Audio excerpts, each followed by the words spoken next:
administrators say they are moving to accept bids on the last 2 old elementary schools. This comes after there were no bids on the old Adams and Madison schools when they went to auction with a $200,000 minimum. Now residents are reacting to the sale. WGEM's Frank Healy joins us live with what we can expect. Frank. Well, Dylan and Alexandra, I spoke with residents who live here near the old Adams School, as well as residents who live near the old Madison School. And there's one thing that they both had to say, which is that they hope whatever these buildings become matches the residential feel of their neighborhoods.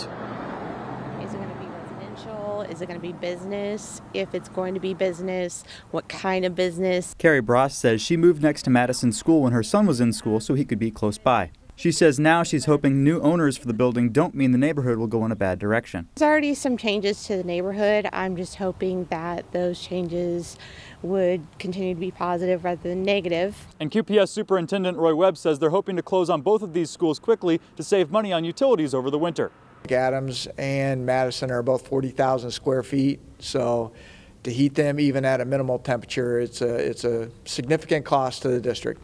Webb says a single buyer put in bids that met the minimum for each individual building. While he didn't share who the buyer is or what their plans are for the buildings, he did say they're reputable businessmen in the community and a good organization, and they've had experience with buildings. So I do think they're going to be repurposed and renovated, and they're going to provide a purpose to the community. Mark Jenkins, who lives behind Adams, says it would be nice if the playground and green area could stay as it did when his children attended the school.